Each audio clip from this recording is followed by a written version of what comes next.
प्रदेश में लोकसभा चुनाव का प्रचार जोर पकड़ने लगा है। बीजेपी के स्टार प्रचारक और दिग्गज नेता चुनावी रण में उतर चुके हैं। रविवार को मरुधरा में बीजेपी की कई बड़ी रैलियां हुई। राजनाथ सिंह और यूपी के मुख्यमंत्री योगी आदित्यनाथ ने जमकर चुनावी प्रचार किया।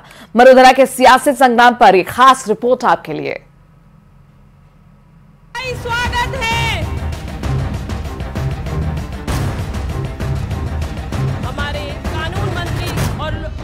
राजस्थान के सियासी रण में बीजेपी के दिग्गजों की एंट्री हो गई है।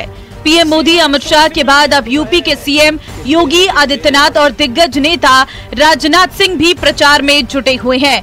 रविवार के दिन दोनों नेताओं ने जमकर प्रचार किया।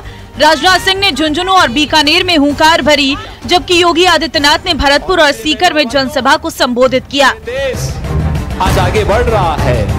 दुनिया में मोदी जी के दोनों नेताओं के निशाने पर कांग्रेस थी। उन्होंने कानून और व्यवस्था को किस तरीके से राजनाथ की जुबान पर फिर से बीजेपी की सरकार बनने का दावा और कांग्रेस की बड़ी पराजय होने की बात कही।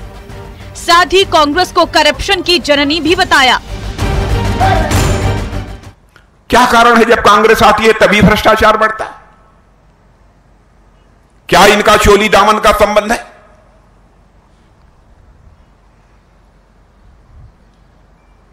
मैंने एक फिल्म देखी थी बचपन में, पता नहीं आप लोगों ने देखी है, देखते हैं कि नहीं देखे हैं। मुझे कभी कभी लगता है कि उसने सही कहा था, भ्रष्टाचार और कांग्रेस, करप्शन और कांग्रेस दोनों का यही रिश्ता है, एक दूजे के लिए।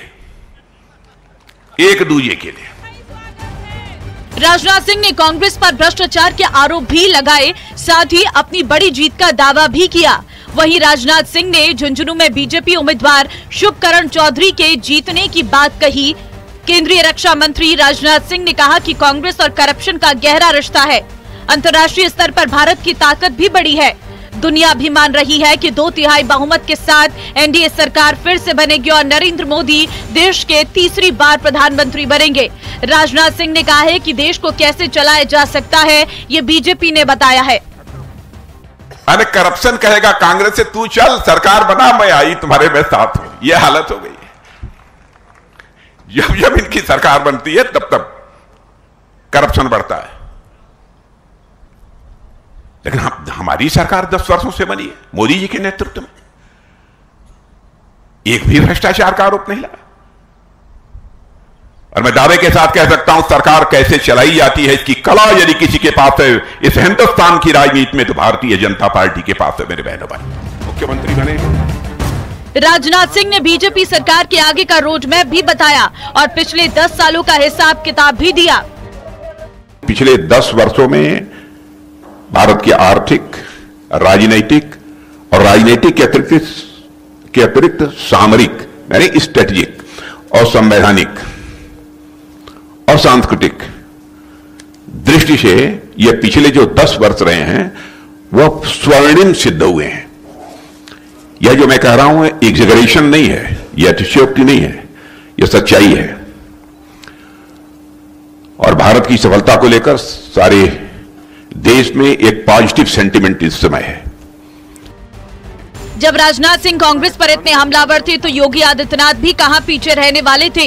वैसे भी राजस्थान में योगी आदित्यनाथ की बड़ी रैली की बड़ी डिमांड होती रही है। बीजेपी कार्यकर्ताओं में यूपी के सीएम ने जबरदस्त जोश भी भर दिया। निशाने पर तो कांग्रेस पार्टी ही थी, लेकिन सीएम योगी आदित्यनाथ ने दावा अपनी बड़ी जीत का भी किया और लोगों को याद दिलाया कि 2014 से पहले देश की परिस्थिति क्या थी और इन 10 सालों में देश कैसे बदल गया।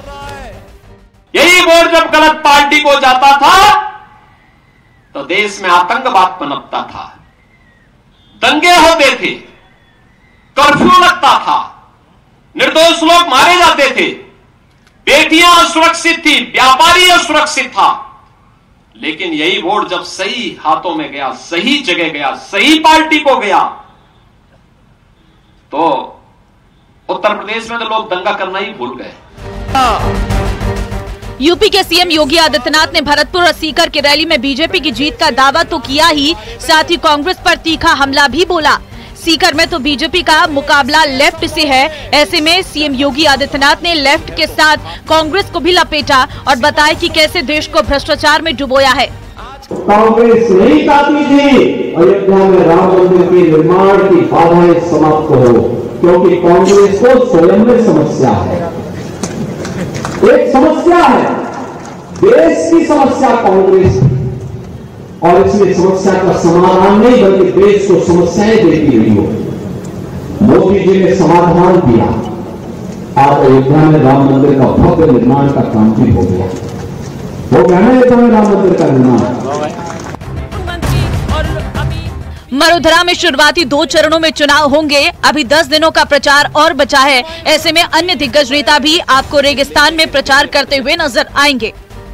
वहीं पीएम मोदी, अमित शाह और जेपी नड्डा की रैली भी राजस्थान में होगी। आने वाले दिन में राजस्थान की सियासत और दिलचस्प होने वाली है। Bureau report, news 18 Rajasthan. जब ये देश आज आगे बढ़ रहा है